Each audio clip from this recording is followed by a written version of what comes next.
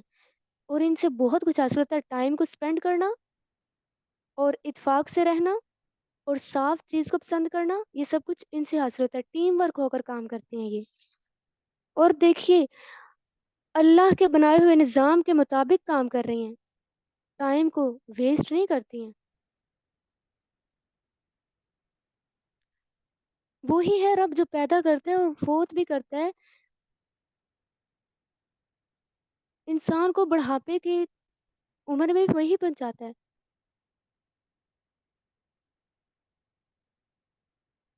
رکوع نمبر 16 میں اللہ تعالیٰ نے بتایا نعمتوں میں، یعنی بعض کو بعض پر فضیلت دی. یعنی اتنی زیادہ نعمتیں دی. رزق میں اللہ تعالیٰ نے اولاد میں سب کو بعض کے اوپر بعض کو مطلب فضیلت عطا کی ہے. کسی کو اللہ تعالیٰ نے بھوکا نہیں چھوڑا، چاہے وہ کافر ہی کیوں نہ ہو. یہ اللہ تعالیٰ ان کو مہلت دے رہے ہیں. اور ایمان والوں کو تو ویسے ہی اللہ تعالیٰ وہ بہت زیادہ نوازتے ہیں. وہی ہے اللہ تعالیٰ جس نے جوڑے بنائے، پھر بیٹے اور بیٹیاں عطا کی. کیا پھر باطل پر لوگ ایمان لاتے ہیں؟ معبودانہ باطل جو کہ خود گھڑے ہوئے ہیں انہوں نے ہاتھوں سے. اللہ کے سوا پھر بھی کسی کو پکارتے ہیں جو کہ استطاعت بھی نہیں رکھتے کچھ دینے کی. اللہ تعالیٰ تو جانتا ہے کہ کون کیسا عمل کر رہا ہے. اللہ تعالیٰ اس شرک کی مثال اس طرح بیان کر رہے ہیں آیت نمبر 75 میں. ضرب الله مثلا عبدا مملوكا لا يقدر على شيء ومن رزقناه منا رزقا حسنا فهو ينفق منه سرا وجهرا هل يستوون الحمد لله بل أكثرهم لا يعلمون. دو لوگوں کی مثال ہے، یعنی ایک ان میں سے گونگا ہے، کچھ بھی نہیں کر سکتا. وہ اپنے آقا پر ایویں بس بوجھ بنا ہوا ہے. جہاں بھی اس کو بھیجو وہ کچھ نہیں کر سکتا، وہ کچھ بھی نہیں لے کے آتا. تو کیا وہ برابر ہو سکتا ہے اس کے جو عدل کا حکم دے سکتا ہے؟ اسی طرح خالق اور مخلوق برابر نہیں ہو سکتے. یہ مشرک جن کو خود مطلب یہ جو انسان ہی ہے نا، یہ بھی جن کو یہ شریک بنا لیتے ہیں، اللہ نے ان کو پیدا کیا ہے. کیا وہ مخلوق اور خالق دونوں برابر ہوں گے؟ کیا شرک اور توحید برابر ہوگی؟ کبھی بھی نہیں. وہ تو اللہ زمین و آسمان کے غیب کو بھی جانتا ہے. حتیٰ کہ کوئی آنکھ بھی جھپکتا ہے وہ بھی اللہ جان رہے ہوتے ہیں.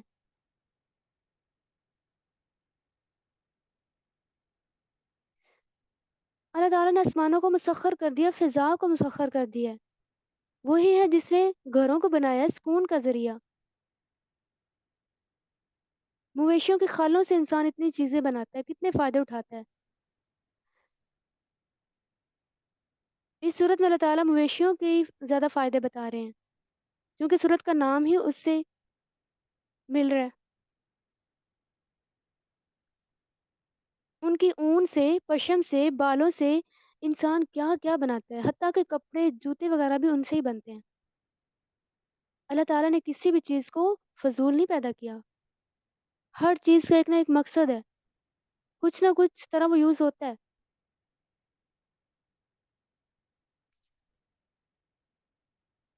تو نعمت پر کافر کا طرز عمل کیا ہوتا ہے؟ وہ انکار کرتا ہے، نعمتوں کا ناشکری کرتا ہے.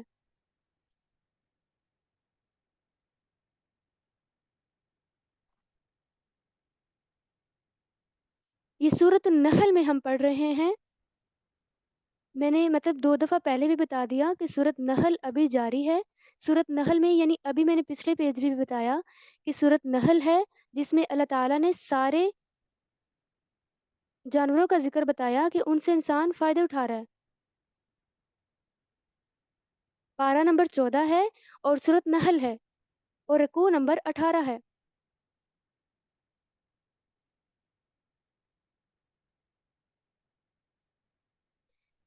تو اللہ تعالیٰ فرما رہے ہیں کہ جو ظلم کر رہے ہیں یعنی ناشکری کر رہے ہیں ان نعمتوں کی، ان کے لیے ایسا عذاب ہوگا کہ ان سے ہلکا نہ کیا جائے گا. یہ جو شریک ٹھہرایا، جب انہوں نے اپنے شریکوں کو بلایا نا آخرت کے دن، قیامت کے دن، تو وہ ان کے کوئی کام نہ آئیں گے، وہ ان کا انکار کر دیں گے، ایک دوسرے کو کہیں گے تم جھوٹے ہو، تم تو ہماری عبادت کرتے ہی نہیں تھے۔ اس دن معبودانہ باطل سب کچھ گم ہو جائیں گے۔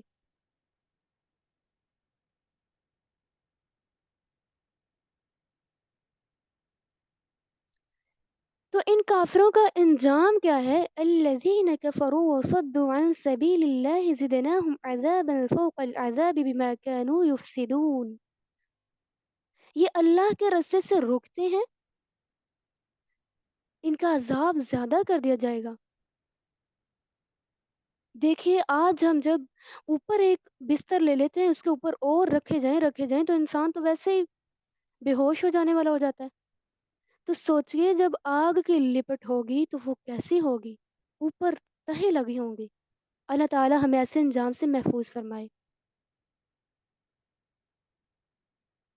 اس دن اللہ تعالیٰ گواہوں کو بلائیں گے، یعنی جس دن ہر امت میں سے ہم، اللہ تعالیٰ فرما رہے ہیں، ہم گواہ کھڑا کریں گے، پھر ان کو اجازت نہ دی جائے گی جنہوں نے کفر کیا، نہ شکری کا نتیجہ سامنے آ جائے گا، ایسے نہیں چھوڑ دیا جائے گا۔ گواہی جو ہے وہ علم کی بنیاد پر ہوگی۔ اس دن کافروں کو عذر بہانے بنانے کی اجازت نہیں دی جائے گی، تو ان کو مہلت بھی نہیں دی جائے گی۔ ایسی سزا ہوگی جس طرح پھانسی دی جاتی ہے۔ اللہ تعالیٰ کا حکم کیا ہے؟ رکوع نمبر 19 میں ان اللہ یأمر بالعدل والاحسان وایتاء ذی القربى وینہی عن الفحشاء والمنکر والبغی، یعنی اللہ تعالیٰ حکم کیا دے رہے ہیں؟ عدل کا، احسان کا۔ کن کے ساتھ؟ قرابت واروں کے ساتھ۔ اور بے حیائی سے رکنا ہے، برائی سے رکنا ہے، زیادتی سے رکنا ہے، کیونکہ شرک میں انسان زیادتی ہی کرتا ہے، اللہ تعالیٰ سے بڑھ جاتا ہے، یعنی اللہ تعالیٰ کی حد سے بڑھ کر کسی کی عبادت کرنا، یہی تو شرک ہے، کسی کو پکارنا۔ تو اللہ تعالیٰ کیوں یہ نصیحت دلا رہے ہیں، کیوں بتا رہے ہیں؟ تاکہ تم نصیحت حاصل کرو، یہ اللہ تعالیٰ نے حکم دیا ہے کہ ایسا کرو، اللہ کے عہدوں کو پورا کرو، قسموں کو بھی نہیں توڑنا جب کہ تم انہیں پکا کر لو۔ تو جو وعدہ توڑ دے اس کی مثال اللہ تعالیٰ نے اس طرح بیان کی ہے، فرمایا اس عورت کی طرح نہ ہو جاؤ۔ کہا جاتا ہے کہ مکہ میں ایک عورت تھی جس کا دماغ جو تھا وہ ٹھیک نہیں تھا، وہ خود سارا اون مطلب کہ سوت کا کاٹتی، شام تک کاٹتی رہتی، پھر اینڈ پہ جا کے کیا کر دیتی؟ سارا ٹکڑے ٹکڑے کر دیتی۔ یہ چرخے سے کاٹنا بہت مشکل ہوتا ہے، یہ جو اون کا دھاگا وغیرہ ہوتا ہے۔ تو جو وعدہ کر کے توڑ دے اس کی مثال بھی اس طرح کی ہے۔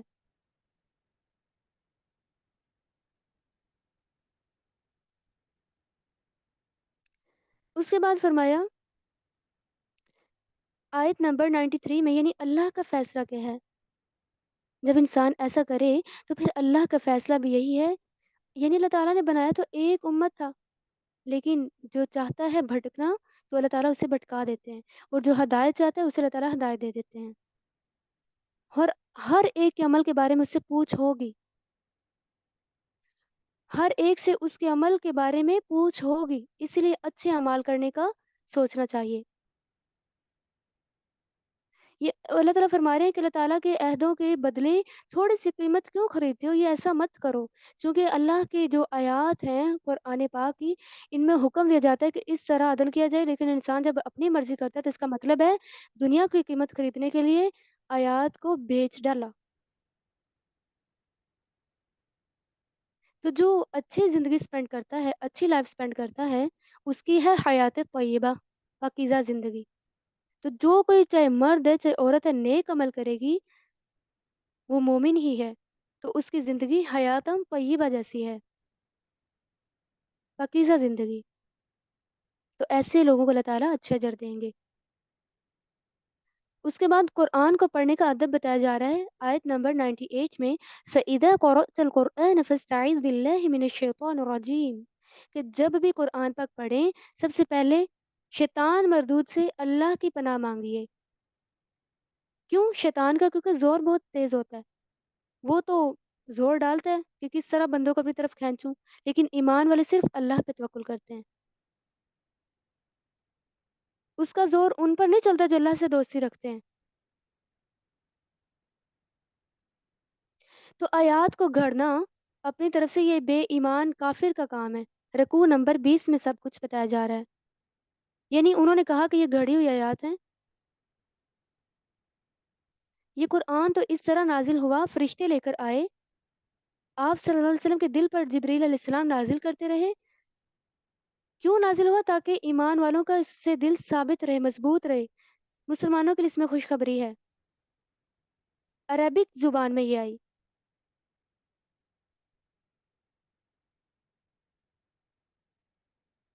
تو جو الحاد کرتے ہیں، ایمان کا انکار کرتے ہیں، آیات کا انکار کر دیتے ہیں، اللہ تعالیٰ انہیں ہدایت نہیں دیتے، ان کے لیے دردناک عذاب ہے۔ اس کے بعد آیت نمبر 106 میں شان نزول ہے، من کفر باللہ من بعد ایمانہ، فرمایا کہہ دیجئے جبرائیل علیہ السلام نے یعنی اللہ کے حکم سے اس قرآن کو پورے 23 سال میں آہستہ آہستہ حق کے ساتھ نازل کیا۔ کیوں نازل کیا؟ تاکہ ثابت قدمی اختیار کرے۔ یہ اس کو ملتی ہے جو اس پر ایمان لائے۔ تو جیسے جیسے اس کو پڑھیں، اہل ایمان کو ہدایت اور خوشخبریاں ملتی جاتی ہیں۔ اہل مکہ کہتے تھے یہ قرآن اللہ تعالیٰ کی طرف سے نازل نہیں ہوا، بلکہ ایک غلام تھا، رسول صلی اللہ علیہ وسلم اس کے پاس آتے تو اس سے سیکھ لیتے۔ تو اس لیے اللہ نے فرمایا کہ ہم جانتے ہیں کہ اس کو کس نے نازل کیا ہے۔ یہ الحاد کرتے ہیں۔ الحاد کسے کہتے ہیں؟ حقیقت چھوڑ کر غلط طریقے کی طرف آنا، یعنی حقیقت کو نہیں دیکھ رہے کہ کس نے نازل کیا ہے۔ یہ تو دلوں کے اطمینان کے لیے نازل ہوا۔ تو جھٹلانے والوں کا انجام کیا ہے؟ وہ تو دنیا کی زندگی کو ترجیح دیتے ہیں۔ جب بھی انسان آیات کو جھٹلاتا ہے اس کی ترجیح صرف دنیا کی زندگی کی طرف ہوتی ہے۔ اولئک الذین طبع اللہ علی قلوبہم وسمعہم وابصارہم، تو اللہ تعالیٰ ایسے ہی لوگوں کے دلوں پر، آنکھوں پر اور کانوں پر مہر لگا دیتے ہیں۔ یہی لوگ غافل ہیں، ان کے لیے آخرت میں کوئی حصہ نہیں ہوگا، یہ خسارہ پانے والے ہوں گے۔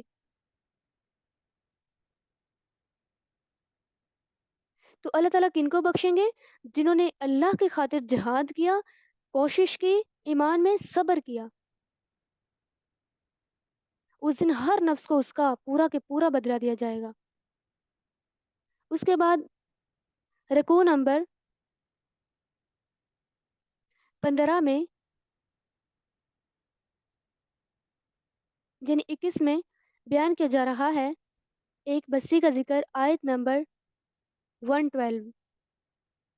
بستی کا ذکر کیا ہے؟ مفسرین کے نزدیک یہ مکہ کی بستی ہے۔ زمانہ جاہلیت میں مکہ امن والی بستی تھی۔ اہل عرب کا پیشہ لوٹ مار تھا، یعنی لوٹتے تھے لوگوں کو، لیکن حرم کی جو جگہ تھی وہ محفوظ تھی۔ ہر طرف سے وافر ان کے پاس رزق آتا تھا، لوگ ان کے پاس حج کرنے آتے اور ویسے بھی آتے جاتے۔ اللہ نے ان کے پاس رسول بھیجا، لیکن انہوں نے کفر کیا، ناشکری کی۔ اللہ نے ان سے نعمتیں لے لی اور ان پر قحط کا عذاب دیا۔ اتنا قحط تھا کہ لوگ اونٹ کے بال خون میں بھگو کر کھانے لگے۔ تو یہ تب ہوا جب رسول صلی اللہ علیہ وسلم نے ہجرت کی۔ رسول صلی اللہ علیہ وسلم نے پھر اللہ سے دعا کی، جنگوں کی وجہ سے ان پر خوف ہی رہتا۔ یہ سب کیوں ہوا؟ ان کے اعمال کی وجہ سے۔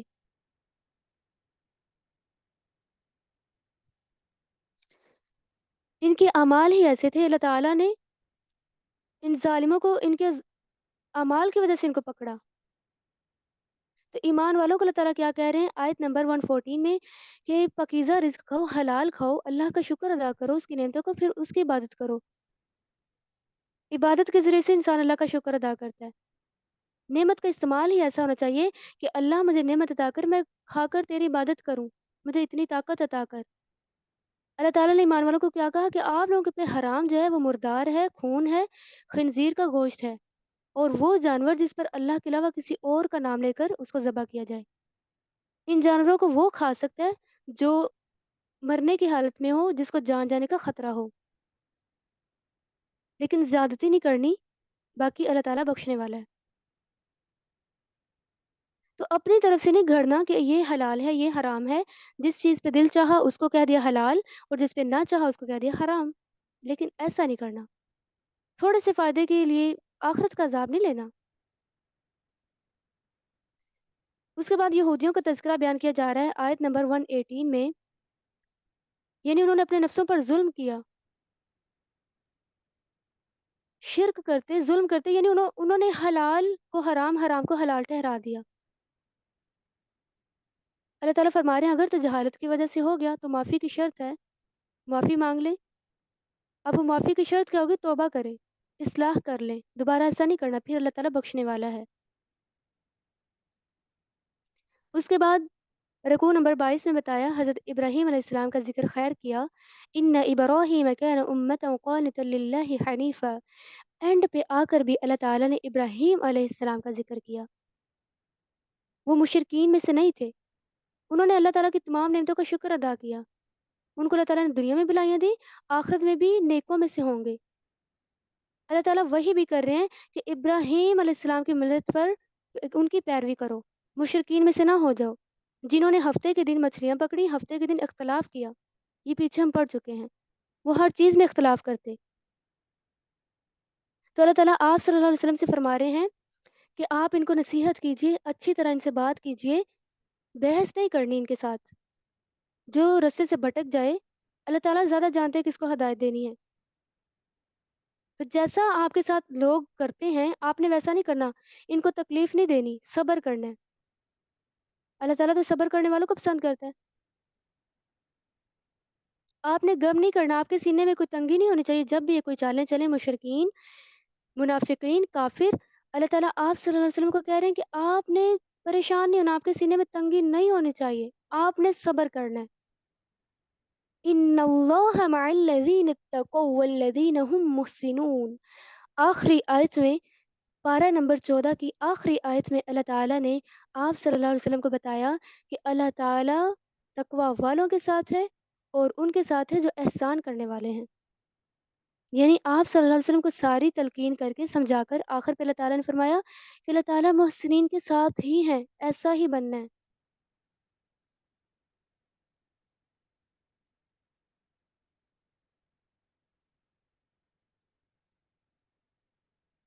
تو اللہ تعالیٰ سے ہمیشہ دعا کرتے رہنا چاہیے کہ اللہ ہمیں بھی محسنین میں شامل کرنا۔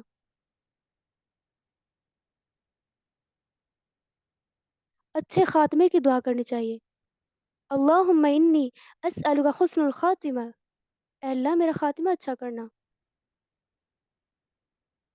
تو اللہ تعالیٰ سے دعا ہے کہ وہ ہمیں محسن بنائے، اپنے چہرے کے لیے خالص کر لے، اپنا دیدار نصیب فرمائے قیامت کے دن، اور بغیر حساب کے اللہ تعالیٰ ہم سب کو جنت الفردوس میں داخل کرے۔